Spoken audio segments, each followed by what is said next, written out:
Марија. Здраво, дечки. Здраво, дечки. Еве на Здраво, нас деца. повторно. Добар ден, наставничке. Добар ден. Добар ден. Ученици, мило ми е што денес сум со вас тука за да ви презентирам една наставна единица за учениците од 6-то оделение. Станува збор за наставна единица зборови во функција на подмет во реченица. Кои цели ќе ги постигнеме ние со овој час? Драги ученици, вие ќе научите како да пронајдете подмет и прирок во една реченица, меѓутоа, истовремено ќе умеете и ќе бидете способни да ги пронајдете зборовите кои што се јавуваат во улога на подмет во реченицата. Претходните часови учевме за реченица и многу често во нашите часови ја применуваме наставната техника бура на идеи. Зошто? Затоа што има посебно голема интерактивност од страната на учениците. Па зборот реченица го запишуваме во средината. Да видиме, да размислиме. Каква асоциација можеме да добиеме кога ќе запишеме реченица? Од што е составена секоја реченица? Од повеќе делови, од зборови. Така, зборови. Меѓутоа, зборовите секогаш треба да имаат свој распоред. Така е. За реченицата да има своја смисла, односно да биде Логика. логична. Така Така, е. од тука запишуваме дека реченицата представува смисловна целина на зборови. Ние сега комуницираме, разговараме, Да. применуваме реченици, така? Така. Да. По логичен А- редослед, така. Точно. Меѓутоа со овие реченици сега што ги применуваме, што искажуваме? Мисли? Мисли, ставови. Мисли, ставови, идеи. Значи, со Така. секоја реченица искажуваме некаква мисла. Став на говорителот. Според ставот на говорителот или содржината, уште многу одамна, можеби во второ, во трето оделение, учевме дека речениците може да бидат извични, прашални, исказни, заповедни. Аз сум слушнал наставничке, за да имаме подобро течение на мислата, убаво е да се читаат повеќе книги. Дали е тоа вистина? Така е. Така е, затоа што ќе го збогатите и вашиот речник. Така е. И ќе добиете по автоматизам побогата реченица. И поинтересна веројатно. Нормално. Така. Понатаму, во претходните часови учевме за главни реченични членови. Сега само ќе повториме, како главни реченични членови ги споменавме подметот и прирокот. Што мислите, ученици? Дали може да формираме реченица без прирок? Што ни означуваше прирокот? Прирокот е главен дел во реченицата. Да, меѓутоа, Глагол. прирокот Дејството. Дејството во самата реченица, точно. Дали можеме да формираме реченица без дејство, без прирок? Не, мислам дека не. Не, точно. Прирокот ни го означува дејството во реченицата, а подметот е вршител на дејството. Точно. Одлично. Сега ќе погледнеме еден пример. Марија игра во училишниот двор.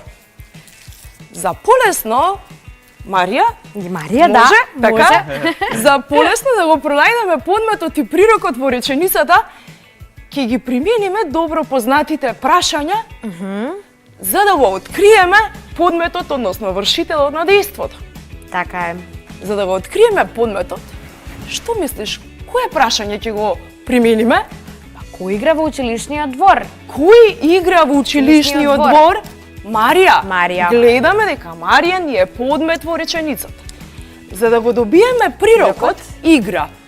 Кое прашање прави треба? Марија? Што прави Марија? Игра. Марија игра. Затоа, ученици, најдобро е да ги применувате овие прашања за полесно да можете да пронајдете подмет и прирок во една реченица. О, па вака е многу лесно Да, наставничке. точно, Кој за подмет, а што прави или што прави за природ. точно. Така. Сега ќе се вратиме малку наназад. Во морфологијата се прави една морфолошка класификација на зборовите, па сите зборови се поделени во групи. Вкупно имаме 11 групи, да не ги набројуваме сега сите именки, придавки, глаголи, прилози, броеви, Така. предлози, сврзници и така натаму. дали подметот Марија ни представува глагол? Што мислите вие, ученици? Не. Дали ни означува некое дејство? Не. Не. Дали Марија ни означува Именка. точно, именка. И тоа знаете ли каква именка? Лично. Лично.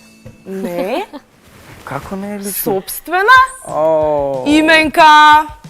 видиш, Марија, не го знаев ова. Така. Од тука што можеме да заклучиме? Дека во функција на подмет во реченицата може да ни се јави именка. Токму Одиме така. на следните примери. Да видиме понатаму што може да биде во функција на подмет во една реченица. Сега само ќе си го поставуваме прашањето кој го врши дејството, за да можеме да се насочиме кон подметот. Првиот е највисок. Кој е највисок? Кој е највисок? Точно.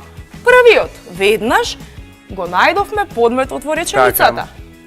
Меѓутоа првиот, според онаа морфолошка класификација на зборовите, што мислите во која група спаѓа? Првиот. Вие ученици размислете.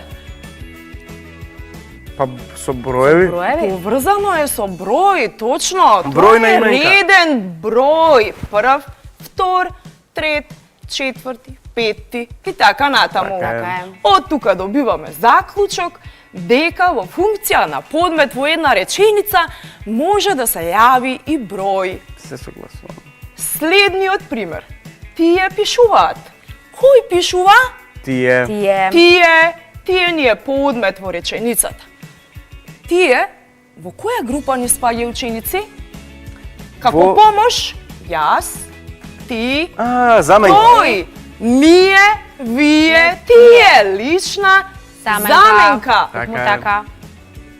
Личната заменка се јавува во функција на подмет во оваа реченица. И последниот пример, најсилниот победи на надпреварот. Вообичаено најсилните победуваат. Што мислите ви? Па најподготвените, да. И Така е. најподготвените, точно. Кој победи? Кој победи? Најсилниот. Најсилниот. Така. Е сега, најсилниот, дали ни е глагол? Не. Не.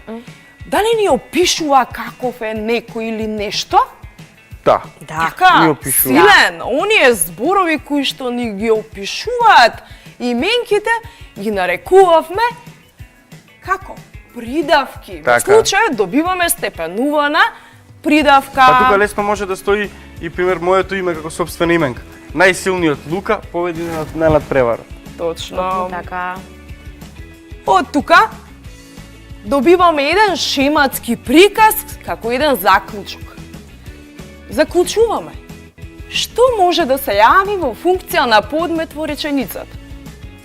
Значи, во функција на подмет, ученици, запомнете, може да се јави именка, заменка, придавка и број. Супер. Понатаму, продолжуваме со вежби. Напишете реченици во кои функцијата на подмет ќе има еден од следниве зборови. Јас имам дадено тука примери, меѓутоа, да тргнеме прво од самите зборови кои што ни се дадени. Наставник или наставникот. Добро. Ние именка. Така е. Да. Да Подмет. пробаме оваа именка со оваа именка да составиме реченица со тоа што именката наставникот ќе ни биде подмет во реченицата. Еве, може ли да измислиме нова реченица? Може. Наставникот задоцни на часот.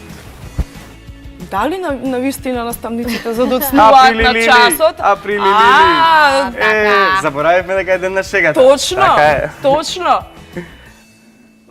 Наставникот во овој случај како именка ни се јавува од синтаксичка гледна точка улога на подмет во реченицата. Така е. Следниот збор ние. Ние, јас, ти, тој, ние, вие, тие. Што Ние секој ден сме присутни на ТВ училницата. Ние секој ден сме присутни на ТВ училницата. Точно? Ние сме подмет.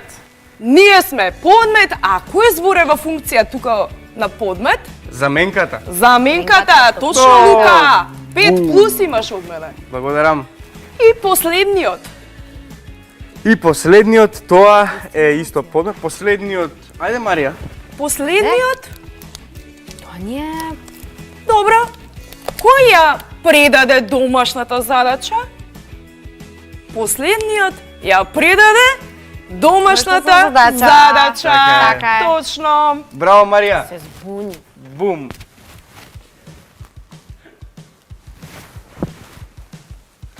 Ето така. Сега. Гледаме тука некои слики.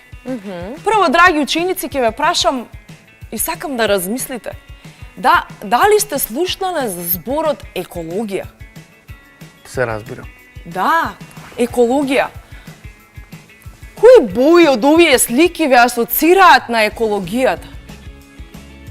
Предпоставувам Зелена. Зелената, и сина. сината. Така, екологијата што означува? Заштита или грижа на животната средина. Да. Наука за... Так, во овие вежби ќе се потрудиме да направиме една реченица која што ќе има екотематика. Поред. Подметот може да ни биде именка, заменка или број. Можем. Планетата Земја мора да ја чуваме. Добро, дали имаме подмет? Имаме. Кој е? Кој треба да го чуваме? Еве, на Планетата прашањето Земја. кој планетата Земја? Кој ја чува земјата планета? Тука е веќе скриен подметот. Ние чуваме. Така. Така. Малку. Да. Така е. Така. Луѓето треба да ја чуваат планетата Земја. Така. И така натаму. Еве тука имаме наведено Еве нека ги биде. една еко порака. Природата моли да ја чуваме. Кој моли да го чуваме? Природата. Природата. Така е. Точно. И на крај, драги деца, ќе завршиме со домашна задача, која што претпоставувам нема да ви одземе многу време. Треба да напишеме по 2 реченици во кои што подмет ќе биде именка, придавка, заменка и број. Еве, Ви слободно. благодарам. Видете, ова е вашата домашна задача. Така. И сега ќе дадеме еден джингл и ќе продолжиме со следниот час.